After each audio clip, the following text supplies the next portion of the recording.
ಒಂದು ಸುಂದರವಾಗಿರುವಂತಹ ಮಹಾಲಕ್ಷ್ಮಿ ತಾಯಿಯ ಜಾತ್ರಾ ಮಹೋತ್ಸವ ಈ ಒಂದು ಪ್ರವಚನ ಕಾರ್ಯಕ್ರಮದ ಉದ್ಘಾಟನಾ ಸಮಾರಂಭದಲ್ಲಿ ದಿವ್ಯ ತ್ರಿಕಾಲ ವಂದನೀಯರು, ಅನುಷ್ಠಾನ ಮೂರ್ತಿಗಳು, ಕೃಷಿ ಋಷಿಗಳಾಗಿರುವಂತಹ ಪರಮ ಪೂಜ್ಯ ಶ್ರೀಮನ್ ನಿರಂಜನ ಪ್ರಣಮ ಸ್ವರೂಪಿ ಡಾಕ್ಟರ್ ಸಲ್ಲಿಸಿ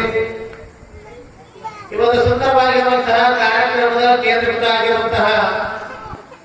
ನಿಮ್ಮೆಲ್ಲರಿಗೂ ಕೂಡ ಅಜಾತ ಶತ್ರು ನವಲಗುಂದ ನಾಗಲಿಂಗ ಅಜ್ಜನವರ ಒಂದು ಪುರಾಣವನ್ನು ನಿಮ್ಮೆಲ್ಲರೂ ಕೂಡ ಉಳಿಸಲು ಆಗಮಿಸಿರುವಂತಹ ಉತ್ತರ ಕರ್ನಾಟಕದಲ್ಲಿ ತಮ್ಮದೇ ಆಗಿರುವಂತಹ ಹೆಸರನ್ನ ಮಾಡಿ ಎಲ್ಲಿ ಅಜ್ಞಾನ ಇರ್ತದೋ ಅಲ್ಲಿ ಜ್ಞಾನವನ್ನು ತುಂಬಿ ಎಲ್ಲಿ ಧರ್ಮದ ಕಾರ್ಯವನ್ನ ಸಡಲಿಕೆ ಆಗಿರ್ತದೋ ಅಲ್ಲಿ ಧರ್ಮದ ಕಾರ್ಯವನ್ನ ತಮ್ಮನ್ನ ತಾವು ತೊಡಗಿಸಿಕೊಂಡು